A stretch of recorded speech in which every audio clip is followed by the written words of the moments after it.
Hello friends, তোমাদের সকলকে আমার চ্যানেলে স্বাগত।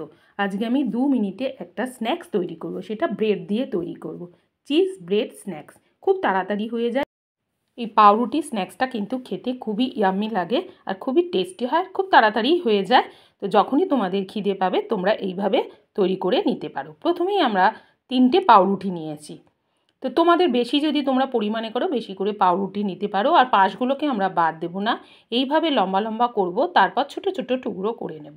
ঠিক আমি যেভাবে করছি সেইভাবেই তোমরা ছোট টুকরো করে নিতে পারো, বা এর থেকে বেশি ছোট করে নিতে পারো। দেখো সবগুলোকে আমি টুকরো করে নিয়েছি। এরপরে একটা আমি প্যান বসিয়ে দেবো। প্যানের মধ্যে একটু বাটার দেবো, 1 চামচ বাটার দিয়ে বাটারটাকে যখন বাটারটা গরম হয়ে যাবে তখন পাউরুটির টুকরোগুলো এর মধ্যে দিয়ে দেবো। আর খুব লো ফ্লেমে আমরা এটাকে একটু ফ্রাই করে নেব। একটু লাল লাল হবে, তারপরে দেবো পেঁয়াজ কুচি, টমেটো কুচি, লঙ্কা কুচি, গাজর কুচি।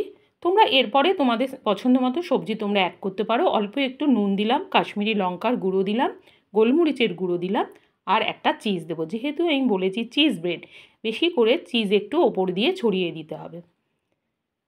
তারপরে দেবো অরিগ্যানো দিয়ে দেবো, অরিগ্যানো, তারপর চিলি ফ্লেক্স। এগুলো দিলে স্বাদটা কিন্তু খুবই টেস্টি হয়ে যায়। তারপর ঢাকা দিয়ে 10 মিনিট রেখে দেবো।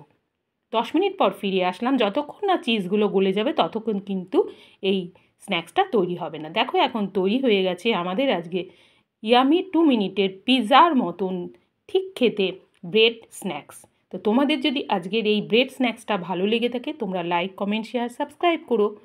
তোমাদের সাথে দেখা হবে আমার নেক্সট কোনো ভিডিওতে। তার আগে বলে দিই, ওপর দিয়ে একটু টমেটো সস দিতে কিন্তু ভুলো না, তাহলে খুবই ইয়ামি আর টেস্টি হয়ে যায়। যখনই তোমাদের খিদে পাবে এই স্ন্যাক্সটা তৈরি করে একবার দেখতে পারো। বাই।